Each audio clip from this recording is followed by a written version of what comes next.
चिंता संतानहंतारो यत्पादाम्बुजरे नवः विज्ञानः तान् निजाचार्यान् प्रणमामि मुहुर्मुहुः। जन्तुः सर्वदुःखातिगो भवेत् तमहं सर्वदा वन्दे श्रीमद्वल्लभनन्दनम्। अज्ञानतिमिरान्धस्य ज्ञानाञ्जनशलाकया चक्षुरुन्मीलितं येन तस्मै श्रीगुरवे नमः।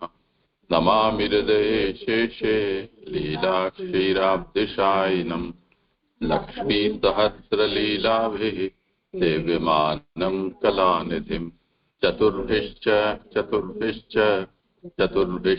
त्रिभिस्तथा षड्भिर्विराजते योऽसौ पञ्चधा हृदये मम। પછી ઠાકોરજી બીજા દિવસથી નિત્ય કર્મ કરી સંધ્યાવંદન કરી પછી રંગભૂમિમાં જતા હતા. રંગભૂમિમાં આગળ એક હાથી ઉભો હતો. એક મિનિટ હો, સંધ્યાવંદન નો એમાં ઉલ્લેખ આવ્યો છે, લખ્યું છે?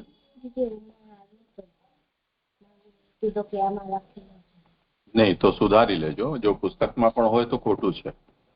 કેમ કે ઠાકોરજી જયારે મથુરા પધાર્યા ગોકુલથી અને કંસનો વધ કર્યો એના પહેલા સુધી ઠાકોરજીની જનોઈ તો થઈ જ ન હતી.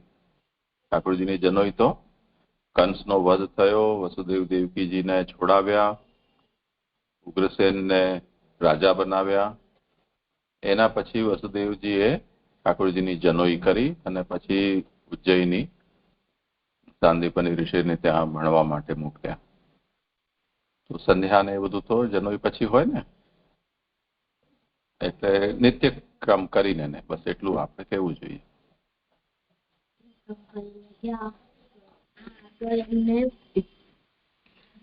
એમને આગળ એક હાથી મળ્યો, એના ઉપર એક આદમી મહાવત ઉભો એમ બેઠો હતો. તો એમ બધા ઠાકોરજી એમને એટલો કહ્યો કે તે હાથીને હટાવી નાખો ના કઈ મારી મને જાવું છે. તો પછી ના માન્યો. તો પછી મહાવત હાથીને કીધું કે તમે જે ઠાકોરજીને હમલો કરો મારવા. તો જેવો હમલો કર્યો ઠાકોરજી ઉપર, ઠાકોરજી એમની સૂંઢ પકડી એમને ગોળ ગોળ ઉછાળીને ફેંક્યો. તો એમના દાંત હાથમાં લઈ અને પછી પધાર્યા ઠાકોરજી રંગભૂમિમાં. અને ત્યાં એક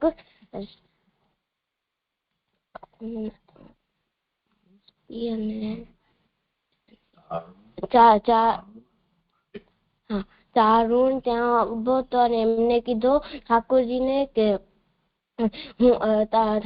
કંસના કાનમાં વાત પહોંચી કે તમે અને તમારા ભાઈ કુસ્તી કલા બહુ આવડે છે, એમને સારી આવડે છે, એટલે ઠાકોર તો કંસને બી જોવી છે તમારી કુસ્તી કલા. તો ઠાકોરજીએ કીધું કે હા, વ્રજવાસીઓ બી તો કંસની જ પ્રજા છે, તો અમે કુસ્તી કલા દેખાડશું.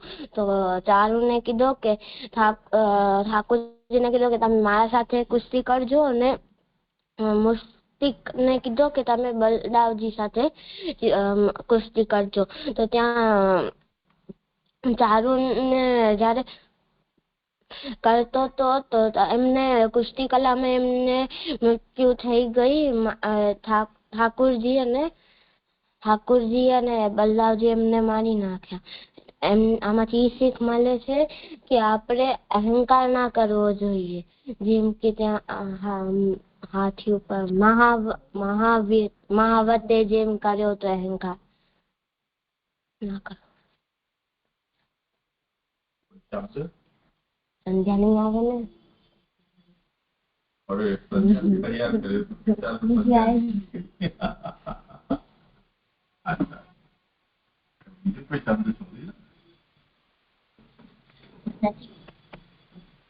તો હું પૂછીશ, ઉદ્ધાર એટલે શું?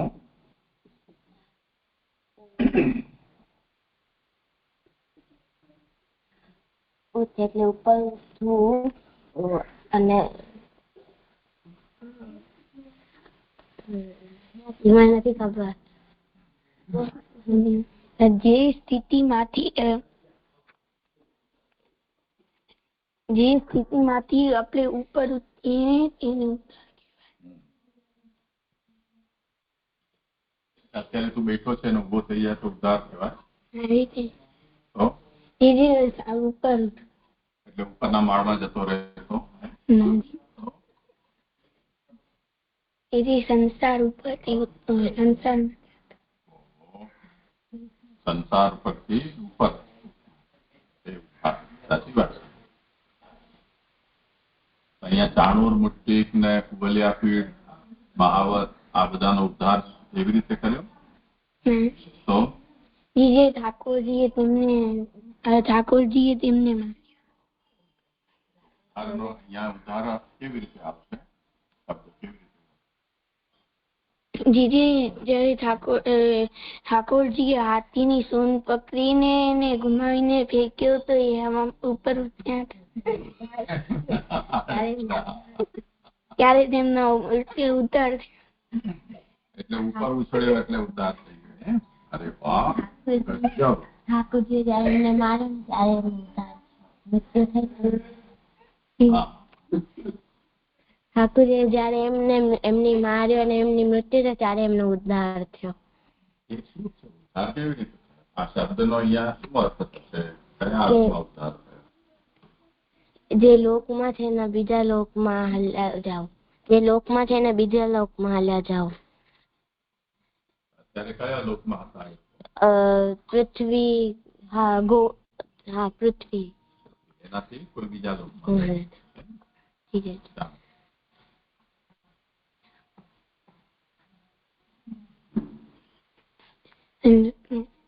રામાયણ કરે છે ને?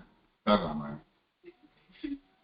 હા, બીજું મોઢા પાસે રાખ, હલાવો અને હાથ હલાવો, બીજો હાથ. રામજીને શાસ્ત્રનો ભણવામાં ઘણો સમય થઈ ગયો હતો અને પછી જંગલ હતો, એની અંદર આશ્રમ હતો. ત્યાં વિશ્વામિત્ર ઋષિ યજ્ઞ કરતા હતા તો ત્યાં બે રાક્ષસ આવ્યા, સુબહુ અને મારીચ. તેમણે વિશ્વામિત્ર ઋષિ નો યજ્ઞ ભંગ કરી નાખ્યો. પછી વિશ્વામિત્ર ઋષિ અયોધ્યાના દરબારમાં ગયા તો દશરથ રાજાએ તેમને સિંહાસન ઉપર બિરાજવાનું કહ્યું અને પછી રાજા પછી તેમના પગ ધોયા અને પછી તેમને અન્ન આપ્યું. પછી વિશ્વામિત્ર ઋષિએ કહ્યું કે હું તમારાથી મદદ માંગવા આવ્યો છું. મને મારા આશ્રમમાં બે રાક્ષસો બહુ પરેશાન કરે છે, તો મને રામજી અને લક્ષ્મણજીની સહાયતા છે. તો ત્યારે દશરથ રાજાએ કીધું કે મારા પુત્ર, તમને બીજું ખજાનો, ધન જે માંગવું હોય તે માંગો, પણ પછી કેમ પર કરીને પછી રામજી અને લક્ષ્મણજી વિશ્વામિત્ર ઋષિ સાથે ગયા અને ત્યાં રસ્તામાં એક રાક્ષસી વિશ્વામિત્ર ઋષિ રામજીના પીઠ ઉપર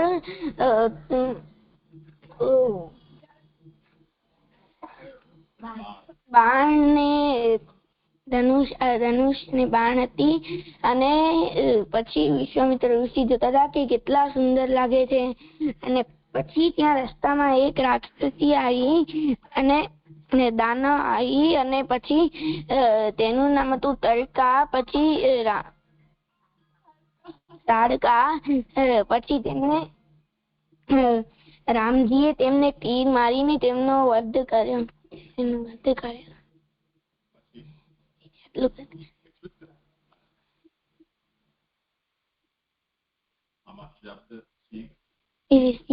ખબર પડતી શબ્દ છે.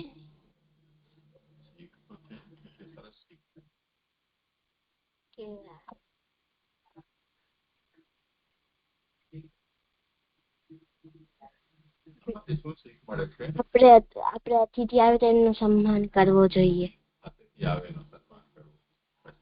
રામચંદ્રજી જે કર્યું એનાથી કઈ શીખ મળે છે કે નહીં?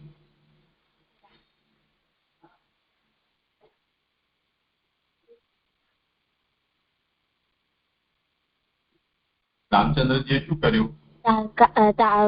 વચમાં તારકા આવી તો એનો વધ કર્યો. તારકા શું કરતી હતી? ઋષિઓને તપ ભંગ કરતી હતી અને પરેશાન કરતી હતી. રામચંદ્રજીએ શું કર્યું? એમણે તારકાનો વધ કર્યો અને ઋષિઓની સહાયતા. તો એનાથી શું શીખ મળે છે? આપણે બીજાની સહાયતા કરવી જોઈએ. હવે શબ્દો આમાંથી કરું છું. નીચે આનમાંથી શબ્દ છે દાનવ. આ હાથને સ્થિર રાખ, બીજો હાથ નચાવ. આનમાંથી શબ્દ છે દાનવ. દાનવ એટલે ધનુના પુત્ર હતા એને કશ્યપ. ધનુના પુત્ર કશ્યપ ના ધનુના વર હતા.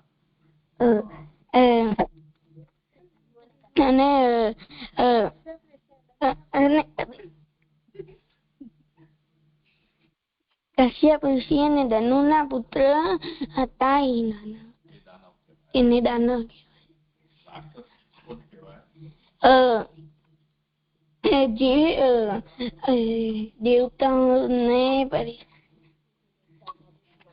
જે દેવતાઓના શૂરસાના પુત્ર એને રાક્ષસ કહેવાય.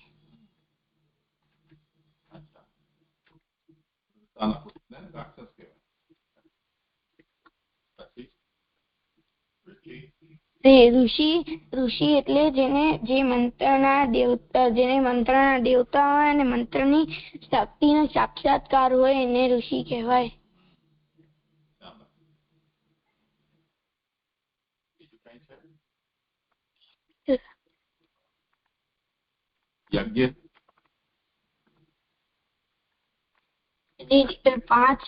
પાંચ યજ્ઞ હોય છે.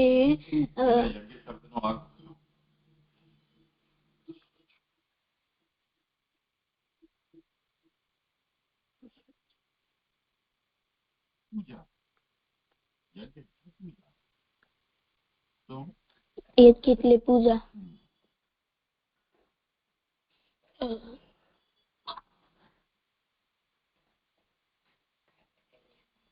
પાંચ પ્રકારના યજ્ઞ હોય છે. પેલો ભૂત યજ્ઞ, બીજો એટલે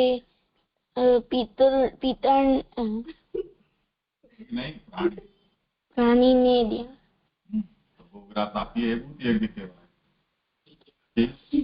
પછી હોય માનવ યજ્ઞ. એમાં આપણે કોઈ વિશ્વામિત્રજી આવ્યા ત્યારે કર્યું ને દર્શન સર્જાય. આપણે અતિથિ સત્કાર. અને ત્રીજો હોય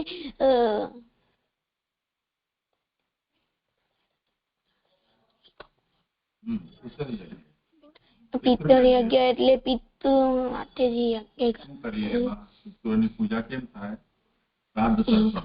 તર્પણ. કેવી રીતે બોલ? પિતૃની પૂજા શ્રાદ્ધ તર્પણ કરીને.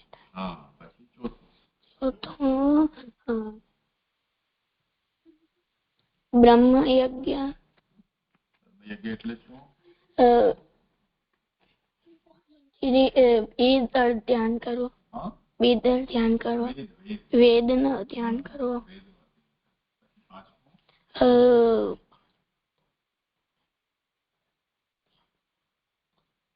દેવ યજ્ઞ.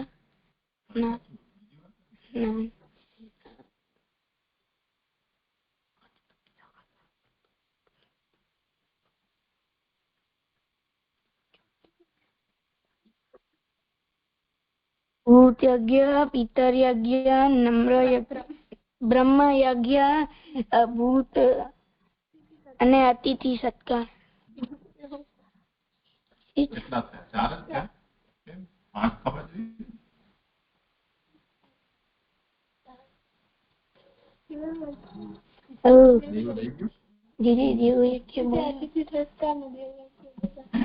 હા, તો દેવ યજ્ઞ પછી આપણે એને ક્રમથી યાદ કરો. જો પેલા દેવ, પછી પિતર, સમજાયું ને? તો દેવનો યજ્ઞ એટલે દેવની પૂજા.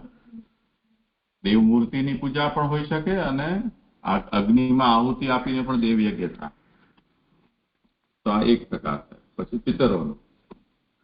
પિતરોનું કેવી રીતે થાય? શ્રાદ્ધ તર્પણ કરવાથી થાય. સમજાયું? 2. પછી ત્રીજું ભૂતિ યજ્ઞ કરી દો તો ગોગ્રાસ વગેરે આપવું તે. એના પછી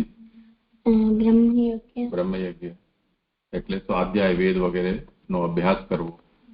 છેલ્લું અતિથિ સત્કાર મનુષ્ય યજ્ઞ એટલે ભૂખ્યાને અન્ન આપવું. અતિથિ આવે એને આસન જલ વાણી મધુર યથાશક્તિ સોહન આવો બેસો રોકાવો કઈ કામ હોય તો એમ. તો થઈ ગયા ને 5 યજ્ઞ. ચાલો હવે આજે કીર્તન.